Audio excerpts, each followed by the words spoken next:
All right, we're talking to Jeremy Piven, who is on another world stand-up tour here. He'll be at the Wilbur Theater in Boston on September 19th. Jeremy, one, thank you very much for taking the time today. And two, will you be yourself handing out flyers for your show? That's something I've heard you've been doing on this current tour. Yeah, I'm a stage actor from Chicago, and I've been grinding my whole life, and I'm going to get very deep this morning. We don't change. We just become more like ourselves. And as a kid growing up in the theater, I watched my father on a rotary phone calling up people out of the phone book to invite them to see our shows. And that was our PR. That was our press. And I just kind of witnessed it. And I guess that's been ingrained in me that, like, listen, if we've got a theater and we've got some seats, I'll go out on the street and hand out flyers. I don't think there's anything weird about it, but it's a grind that I don't know exists everywhere. Is it 2 Golden Globes, 3 Emmys, and yet you're still doing what it takes to get people in the house, which is amazing. Yeah. Well, it's either amazing or incredibly tragic. No, it's not. Hey. No, seriously, brother, and I mean that. I welcome it with open arms. I really mean that. I mean, it's just like, listen, I get to tour around and make people laugh. The majority of people don't know I do stand-up yet. I just filmed my first stand-up special in Chicago at the beautiful Vic Theater. And then, I'm going to look at a rough cut tomorrow, and I'll get it to the people and so they can know that I do stand-up, and then I can end this horrible charade. I don't know how else to say it. What? It's hard. Well, there's 2 things there. One, I don't think it's tragic at all because it just shows what your work ethic is. You don't get awards and nominated. You don't get the parts that you got in movies and TV and stage from just kind of throwing something up on the internet. You're, like you said, it's a grind, and I think it's still better because you get that word of mouth thing. You get, hey, I just saw Jeremy Piven. He gave me a flyer to his show on Tremont Street. We should go see him tonight. That's a bigger impression than a post on Instagram, I think. Oh, for sure. I mean, look, when I do connect with people, I got to tell you, their energy when I walk up to them with the flyer, it'll be the same as mine. You the last thing you want is a flyer. You don't want, I mean, is it a 2-for-1 at a strip club? Titties and tater tots. Do I want to mow their lawn? Do you know what I mean? Like, so the energy is awkward, and then they look up and they see it's me, and then it changes, and then we suddenly have a moment. I take a picture. They come to the show. It's fun. I'm not going to lie to you. It's exhausting. Yeah. I would be lying if I said it wasn't. And there are people that come to see my show, and what they say afterwards is, we didn't know you were this funny. And that means the world to me because stand-up comes from me. It's everything that I think is funny that I want to share with you, whether it's the madness that's going on in L.A. with the fires, anything topical or just silly and ridiculous, impressions, my life, filming Entourage, doing lines with my mom. I mean, running lines with my mom. Okay. Don't do lines with your mom. Okay. Don't do lines with your mom. You got to run lines. So selfishly, what it does, man, is selfishly it lets the audience know who I am, and I have been misunderstood, and it's not my job to let that affect me. But what I can do, which is amazing, is I can jump up on a stage and tell funny stories and let them know who I am. And then, if they still hate me, then right on. But at least I've given them a shot to know who I am and laugh our asses off. It's amazing to me that people still don't know that how committed you are to touring with your stand-up. Because you've been doing it, has it been like 10 years now that you've been really solidly hitting the road with stand-up? Yeah, so somewhere around there. But, to some comics, you're a baby. But to me, I've been on stage since I was 8 years old. So, right. I'm bringing many, many decades of stage work to the form.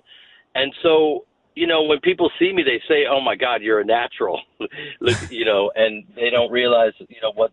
But listen, it's our job in this life to solve the problem.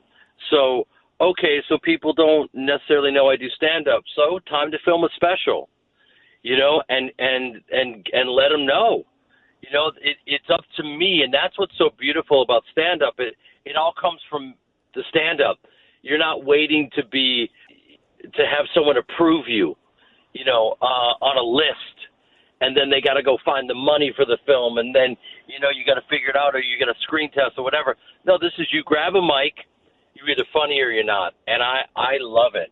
I love how honest it is, and it's an honor.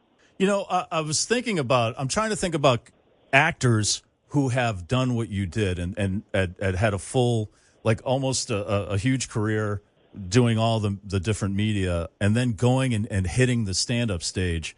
I can't think of any. It's always the opposite. It's always like, someone like Robin Williams, like Tom Hanks or Adam Sandler. Would you say it was like, because you mentioned being prepared for doing that and you're like preparing your whole life for it. Would you say did that make it easier? Dare I say easier to get into stand-up after being, a serious actor, doing improv, being on stage your whole life? Yeah, I've been on stage. I've improvised, so that's writing on my feet. Yeah. I've done that my whole life. I've navigated all different types of stages. I love making people laugh. I've done it with a scripted way, and then also kind of like adding my own little "let's hug it out, bitch," into a scene that's brilliantly written that becomes a catchphrase. So I know, okay, this is something I love to do, and I have a reference for it. Let me just grind, do 5 to 8 shows a week, 200, 250 shows a year. Let me do that, and then really try to understand this form. And you never really, I'm always learning. Every show, I hopefully get better. But yeah, I mean, me talking about my stand-up it feels pretentious, to be honest with you. I just can't wait for people to see it. And listen, tomorrow I'm going to see my rough cut, and I'm really excited to get it out because I want to make people laugh.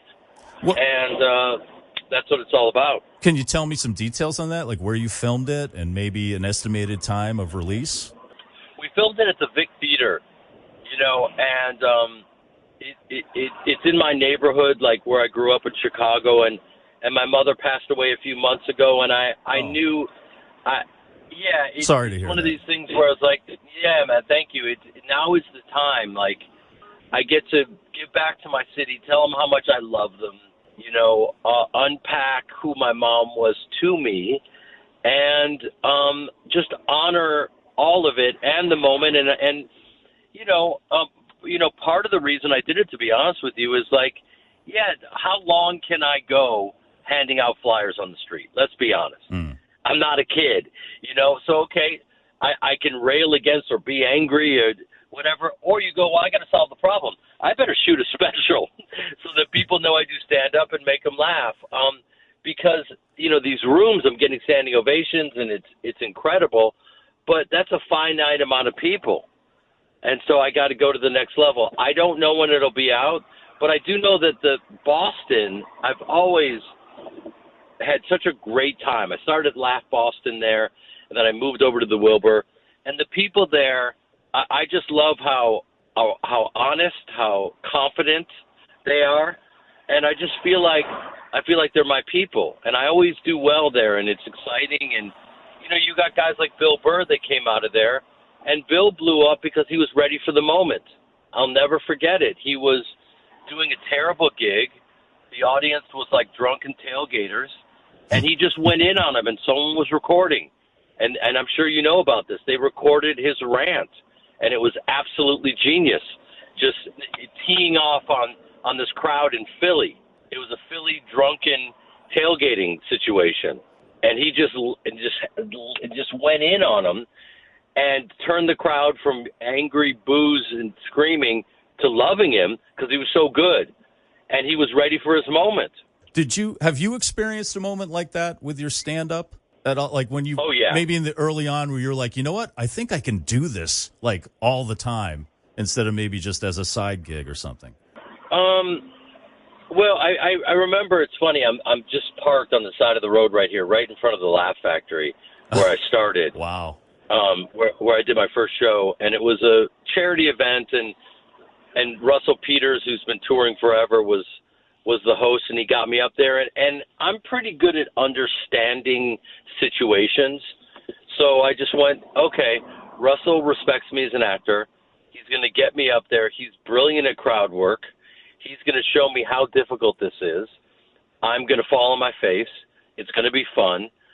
But how do I prepare in the best way for this? So I went, okay. At the time, I wasn't a stand-up, but I was like, prepare some quick jokes, some moments to get you out, because I can improvise, but like just have some things in your pocket. And I used them, and they got laughs, and I've been addicted ever since.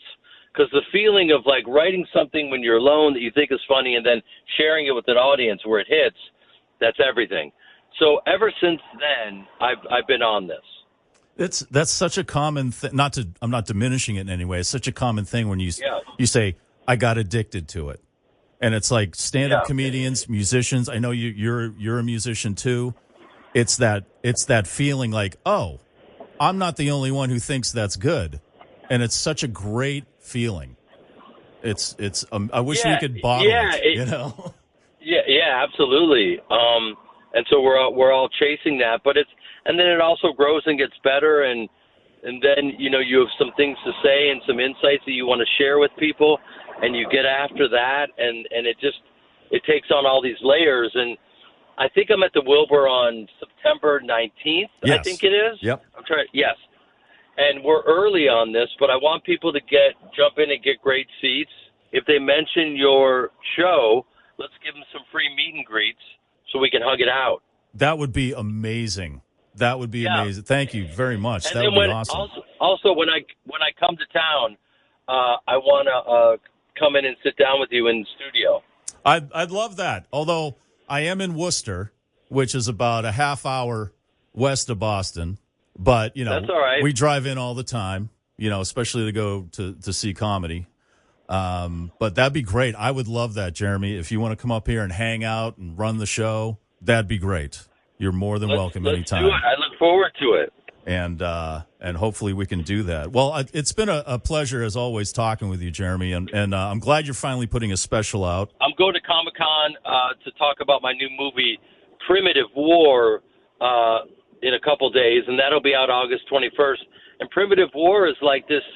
It's this interesting, and we beat everyone to the punch. It's Vietnam meets dinosaurs. It's crazy. Oh man! It's like Jurassic Platoon. Oh my God! Yeah. And when is that coming out? August 21st. Okay. And and then in October, I've got the film of my lifetime so far, which I've been working on for 15 years, called The Performance. And I'll come back and I'll be in Boston with that film, and that'll be in October. So, a lot of things are happening. It's hard to beat a guy who doesn't give up. I will say that. Well, it's your work ethic, it's your tenacity, and I'm telling you, it's handing out those flyers, man. Handing out those flyers, right? It's that little extra step. Awesome, Jeremy. I'll see you in the studio in a couple months. Wilbur Theater. Thanks, brother.